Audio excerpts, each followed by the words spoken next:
കിടന്നു വന്ന യൂറോപ്പിന്റെ തുണിയില്ലാത്ത സംസ്കാരത്തിന്റെ വട്ടാക്കളായി നമ്മൾ മാറുന്നു. അതോടൊപ്പം തന്നെ എത്രയെത്ര കവിതാക്കളുടെ കഥയല്ല. പാവപ്പെട്ട ഭർത്താവ് ഗൾഫിന്റെ മണലാരത്തിൽ കിടന്ന് കഷ്ടപ്പെട്ടിട്ട് പൈസ അയച്ചിട്ട് നീയൊക്കെ തിന്നു കൊടുത്തു കിടക്കുന്നു. മൊബൈൽ ഫോണിലൂടെ പരിചയപ്പെടുത്തുന്ന കാമുകനുമായി പാതിരാത്രിയിൽ മൊബൈൽ ഫോൺ ചെവിയിലേക്ക് ചേർത്ത് വെച്ചു രഹസ്യ സല്ലാപം നടത്തുന്ന പെണ്ണ്. എന്റെ ഭർത്താവിന്റെ ദുഃഖം നിനക്കറിയില്ല.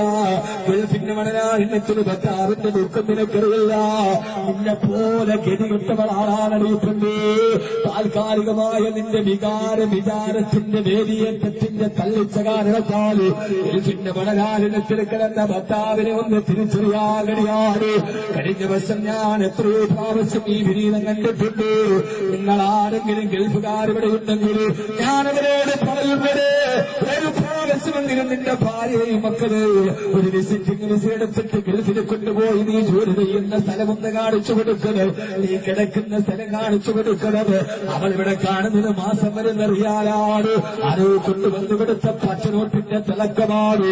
തന്റെ ഭർത്താവ് സൗദിയുടെ രാജകുമാരന്റെ പീയാണെന്ന് കരുതുന്ന പെണ്ണ്. കഴിഞ്ഞ വർഷം റമദാനിൽ അതുപോലെ ഞാൻ യുഎഇയിൽ പോകുമ്പോ സാധയിൽ നട്ടിച്ച നേരത്ത് ഞാൻ വാഹനത്തിൽ വരും. എന്റെ പ്രിയപ്പെട്ട സുഹൃത്ത് തൃശ്ശൂർ സ്വദേശി ചാക്കനാത്ത കാതൽ സാഹിബുണ്ട്. അദ്ദേഹത്തിന്റെ വാഹനത്തിൽ ഞങ്ങളുടെ ഒരു സുഹൃത്തിന്റെ വീട്ടിലേക്ക് വരാൻ പോകുകയെ സാധയിൽ നട്ടിച്ച നേരമാ.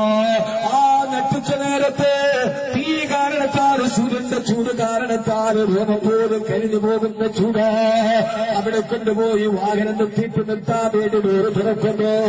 യാത്രയുടെ മണലാരുണ്യത്തിന് കത്തിക്കരിയുന്ന സൂര്യന്റെ ചൂട് വാഹനത്തിലേക്ക് വന്നപ്പോ എന്റെ മുഖമിങ്ങനെ പൊട്ടിപ്പിടിച്ചുണ്ട്.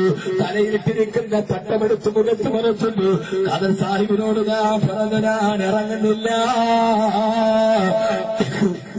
എനിക്ക് ചൂട് സഹിക്കാൻ കഴിയുന്നില്ല. റമദാ മാസമോ ആ സമയത്ത് അത്രയും നേരം ഏസിയിൽ നിന്നിട്ട് ഡോറ് തുറന്ന് ഭാഗത്തോട്ട് വന്ന ചൂട് സഹിക്കാൻ കഴിയാണ്. ശാലുകൊണ്ട് മുഖം പൊത്തിയിട്ട് കുനിഞ്ഞിരിക്കുന്നു. മറുഭാഗത്തിൽ നിന്നിട്ട് കുറേ ആളുകൾ മലയാളികളാ സമൂസ കച്ചവടം പൊടിപൊടിക്കുകയാണ്. നട്ടുച്ച നേരത്ത് അവിടെ നിന്ന് സമൂസ കച്ചവടം നടത്തുമ്പോ ഡോറ് തുറന്നപ്പോ പകുതി താടി നിറച്ചൊരു 50 വയസ്സുകാരനോട് വന്നു. ഡോറടച്ചിട്ട് വണ്ടി മുമ്പോട്ട് പോവാ. പെട്ടെന്ന് കൈ കാണിച്ച് നിർത്തി. ഡോറ് തുറന്നപ്പോ വാക്ക് ഉസ്താദല്ലേ അത്? ഉസ്താദ് എല്ലാ രാത്രിയിലും നിങ്ങളുടെ വയറ് കേൾക്കാതെ ഉറങ്ങാത്ത ദിവസമല്ല. ഇതാണല്ലോ എന്റെ പിന്തുണവ്. മറ്റാരുടെയും ചരിത്രങ്ങളെ കാണേറെ 10,000-കണക്കിന് ആളുകൾ ജോലി കഴിഞ്ഞിട്ട് ക്ഷീണിച്ചു വരുമ്പോ പാതിരാത്രി അൽഹംദുലില്ലാഹ് എന്ന് കേൾക്കാൻ ഉറങ്ങാത്ത എത്രയെത്ര സാധുക്കളാ. പൊന്നുമോനെ ആ ദുആ ലോകത്തുള്ളിടത്തോളം പാതിരാവിന്റെ നിശബ്ദതയിൽ ഗൾഫിന്റെ മണലാറുണ്ട് തിരിത് സ്വന്തം വീട്ടിലും വേല കേട്ടിട്ട് പൊട്ടിക്കരയുന്ന പാവപ്പെട്ടവരെ ദുആവാക്കരിക്കുള്ളിടത്തോളം കാലം തളരില്ല മോനെ, തകരില്ല മോനെ. യുസീബുനാ ഇല്ലാമാ കതബല്ലാഹു ലനാ. അപമാനങ്ങൾക്കും പ്രചണ്ഡ പ്രചരണങ്ങൾക്കും മനുഷ്യപിശാചുകളുടെ കൂട്ടാട്ടങ്ങൾക്ക് തകർക്കാൻ കഴിയില്ല. ഇത് പടച്ചറപ്പിന്റെ തൗഫീഖാ. ഇത് കേട്ടിട്ട് ദുആ ചെയ്യുന്ന 10,000-കണക്കിന് ഇന്നേ വരെ നിസ്കാരമറിയാതെ നിസ്കരിക്കാൻ തുടങ്ങിയ, കള്ളുപിടിച്ചിട്ട് വയലു കേട്ടിട്ട് കള്ളുപിടി നിർത്തിയ, വ്യഭിചരിച്ചിട്ട് വയലു കേട്ടിട്ട് വ്യഭിചാരം നിർത്തിയ, പലിശ കൊടുത്തിട്ട് വയലു കേട്ടിട്ട് പലിശ നിർത്തിയ 10,000-കണക്കിന് ആളുകളുടെ ദുആ പാതിരാത്രിയുള്ളപ്പോ 7 കുതന്ത്രങ്ങളാ സഫലമാവുക. അല്ലാഹു പാവങ്ങളുടെ പ്രയാസങ്ങൾ മാറ്റിക്കൊടുത്തിട്ട് ഓടി വന്നിട്ട് കയ്യിൽ പിടിച്ചിട്ട് ഉസ്താദേ ശാസ്ത്രിയിൽ വന്നിട്ട് 20 വർഷമായി ആ മനുഷ്യന്റെ താടി നരച്ചിട്ടുണ്ട്. ഉസ്താദേ 5 പെൺമക്കളാ.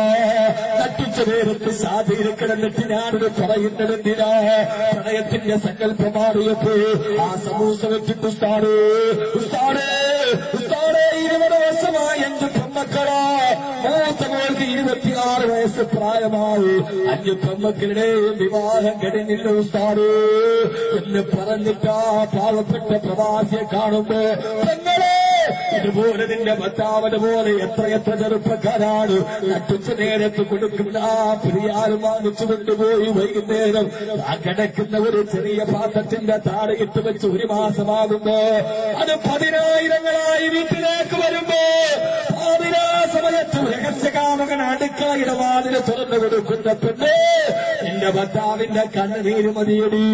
അങ്ങ് ഗൾഫിൽ കിടന്നിട്ട് മണരാരണ്യത്തിന് കിടന്നു തന്റെ ഭാര്യ തന്നെ വഞ്ചിച്ചു എന്നറിയുമ്പോ പൊട്ടിക്കരയുന്ന ഭർത്താവിന്റെ ഒരു തുള്ളി കണ്ണുനീരിനെ നിന്റെ ജീവിതത്തെ തകർത്തിട്ടാൻ കഴിയുമെങ്കില് ഇന്ന് പ്രണയം മുഴുവനും ജീവിതത്തിലേക്ക് പോകുമ്പോ അതിനെ ക്ഷമിച്ച അവനല്ലാതെ വേറെ പ്രതിഫലം കൊടുക്കുക.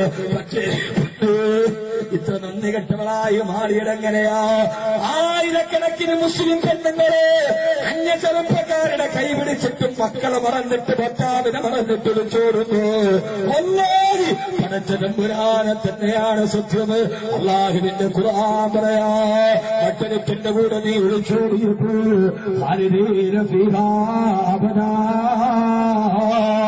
പടച്ചറപ്പിന്റെ നരകം നീ നിലക്കുവാങ്ങില്ലേടി മോള്, പടച്ചറപ്പിന്റെ നരകം നിലക്കുവാങ്ങില്ലേ? അതുകൊണ്ട് എന്റെ പ്രിയപ്പെട്ട സഹോദരങ്ങളോട് പാടില്ല പാടില്ല പാടില്ല പാടില്ല. അല്ലാഹുവിന്റെ ഖുർആൻ പറയുകയാ സ്വന്തം വാപ്പയോട് നീ സംസാരിച്ച കുഴപ്പമില്ല. ആ സമയത്ത് വാപ്പയോട് സംസാരിക്കുമ്പോൾ മുഖവും മുൻകൈയും അടിച്ച് ബാക്കിയെല്ലാം മറച്ചിരിക്കണേ മറച്ചിരിക്കണേ. ഏറെ പഠിക്കാറുണ്ട് ഈ വിഷയമായി. എല്ലാ സ്ഥാനെ സംസാരിച്ചാലും കുഴപ്പം വാപ്പയോട് നിനക്ക് ജന്മം നൽകിയ വാപ്പയോട് സംസാരിക്കുന്ന പോലും മുഖവും മുൻകൈയും അടിക്കുക ബാക്കിയെല്ലാം മറച്ചിരിക്കണം. എന്റെ പ്രിയപ്പെട്ട സഹോദരങ്ങള് കേരളത്തിന്റെ 14 ജില്ലയിൽ 169 മക്കളുണ്ട്. അവരോട് ചോദിക്കണം നിങ്ങളുടെ വാപ്പയാരെന്ന്. അവര് പറയും ആ ഉപ്പ പറയും എനിക്ക് ജന്മം നൽകിയ ഉപ്പയാരാണ്. ആ ഉപ്പയാണ് എന്റെ മക്കളുടെ ഉപ്പ എന്ന് പറയുന്ന സംസ്കാരത്തിലേക്ക് ലോകം നടന്നു പോകുമ്പോ വാപ്പയോട് സംസാരിക്കുമ്പോ സഹോദരങ്ങളോട് സംസാരിക്കുമ്പോ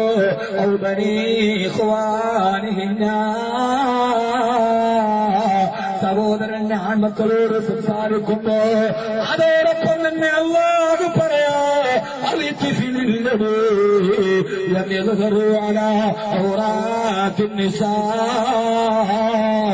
നീയുടെ ശരീരഭാഷ അറിയുന്ന കൊച്ചുകുട്ടിയോട് പോലും സംസാരിക്കാൻ പാടില്ല.